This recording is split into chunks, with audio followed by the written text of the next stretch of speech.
Hey guys, welcome back to my channel.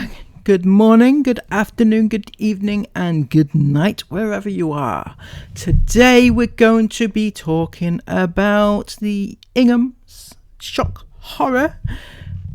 Seriously, we're talking about Sarah in particular and her need to inflict, cruelly may I add, but inflict her childhood upon her own kids, which is pretty damn cruel.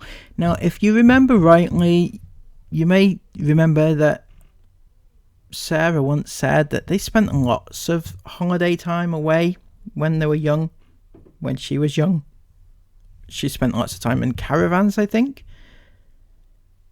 And didn't they even visit a caravan site last year or sometime, or the year before? A caravan site that they used to visit when she was young, something like that. But it's not the site that I used to come to as a child. Like, it must have moved, relocated. And I said it must have done that because it was right on like a cliff edge. I mean, it was still quite a way, but it has been like 25 years since I used to come here as a child. So I was saying maybe the cliffs just come further in. Either way, we had a quick look around that caravan site. It meant nothing to me because I'd never ever been there before. So then I said I'm going to drive to the campsite that I know, the one that I used to go to. So I kept going all down the road, took the right that you usually take, and noticed a sign saying this. So that obviously is a reason. That obviously is the reason. And then, as you guys can see, the road's closed for cars. Anyway, Sarah is, yeah, she's trying to relive her childhood through her children, which is not brilliant in the slightest. You've got instances such as this where the kids are playing Travel Connect 4 and, you know, playing cards and doing colouring in and stuff in the van. And then around here, these 2/3, yeah?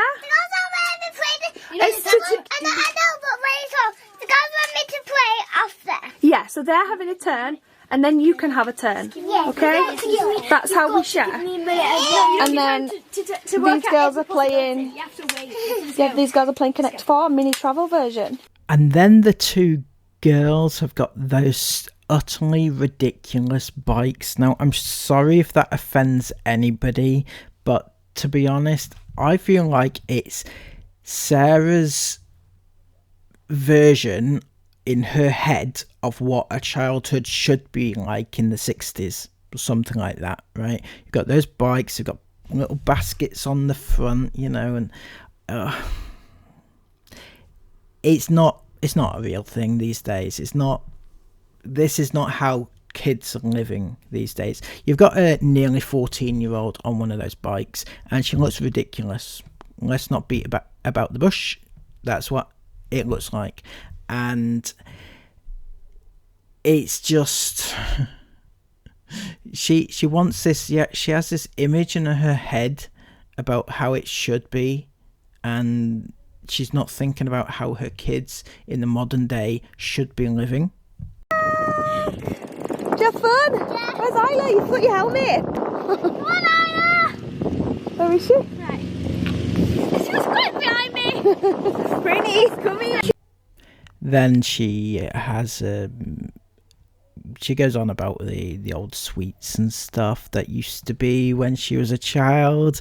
Just I know it's a small thing obviously, but it just shows her mindset around why she's there and what's happening in her head and how she wants to live her life and how she wants her children to live her life through her experiences.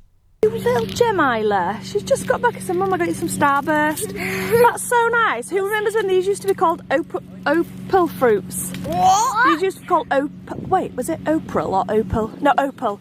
Opal Fruits. Because I remember Chewits used to be like a cheaper sweet when I was younger. So whereas everything used to be like 35p or 30p, like for fruit pastels, for example. Chewits were like 15p or 20p. And then the piece de resistance was the cinema that they visited, which resembled something of an old junkyard, you know, old DVDs, old posters, like stuck in a time warp, it seemed like, just a smidge.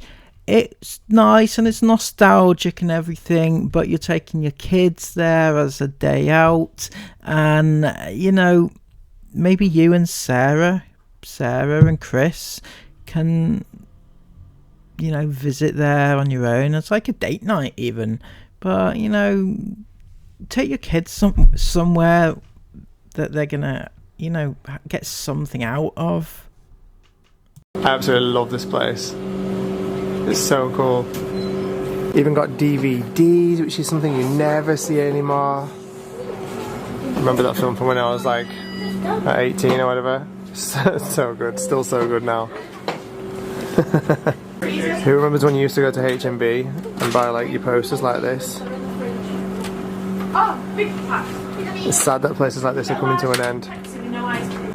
See how cool this place is? It's just got retro vibes everywhere. I love it.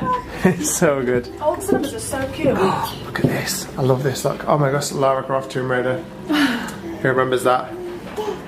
Diagon Alley. This is so cool. They've got 2 screens, and the screen we're in today is showing Mary.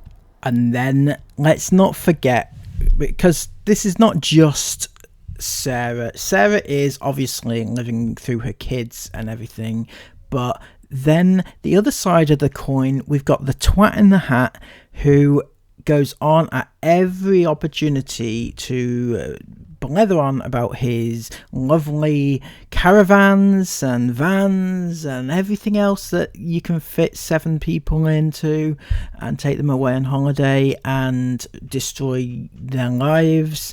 But as long as Chris is happy, that's all that matters, isn't it? And put it all away. I am super sad. I don't want to go. I don't want to leave tomorrow, but you know, all good things have got to come to an end, right? Like your channel, Chris. Your channel, yes, absolutely, they do. And it's been really lovely. I've definitely reignited my love for caravanning and all that. So which I'm glad about, because I was kind of like, are we going to use the caravan again? Really, like between the van and the RV, etc. We're going to use the caravan again. Should we sell it? You know, rather than it sitting on the drive, depreciating and getting old. Depreciating, just like a business expense, right, Chris? Just like the business expense that it is. If you get rid of it now, you can write it off as you know, and claim money back. It's all to do with business, people. Don't stress about it. Chris he knows what he's doing. Basically, he knows that if he gets rid of it now, he can exchange it in, and he can do this and that and the other with it. He can write it off tax wise and stuff like that. Things that I don't get, but it is a thing, right? And he's thinking with his business brain. He does have a business brain, don't you, Christopher?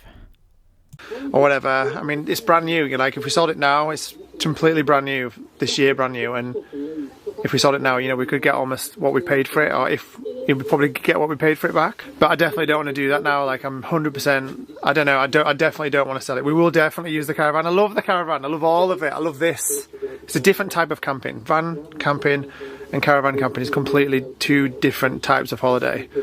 And you know, you use a van and whatnot for exploring, and this is for chilling, you know, a different type of exploring where you've got a base, etc. But they are 2 different types of things, and I love the caravan, love it, and there's no way that we'll be selling it or stopping caravanning or anything like that, because it's wicked. I love it. Can't wait till the next time.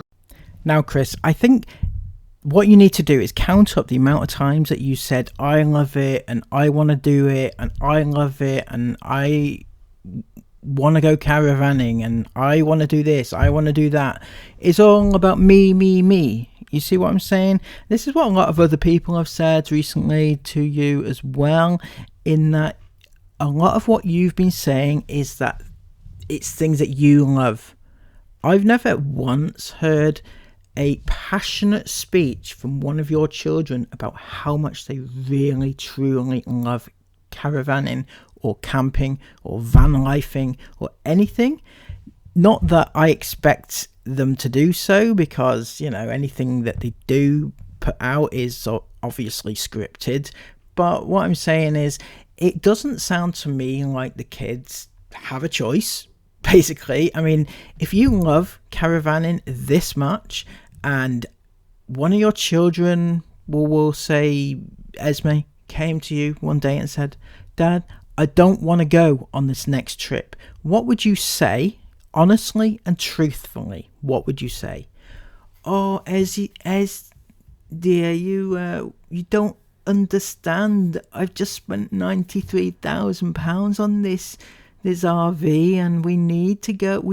It's going to be a waste of money. What do you expect us to do? Having spent so much money, you can't stay at home alone. You just can't do it. And what, you see where I'm coming from, Chris? There would be no give and take. You wouldn't say, oh, okay, let's talk about this a second. Why is it you don't want to go? And what shall we do? What shall we do about the situation? It's okay if you don't want to go.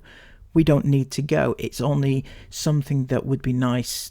And we have been on many trips already, so it's understandable that you might not want to go on another one. And it's okay if you don't want to go on it. We don't need to go. But you won't say that, will you? That's the thing. You will not say that.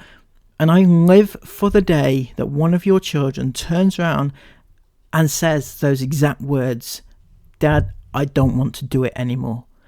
Because then that will be the real test of your parenting, the real test of how much you love your kids.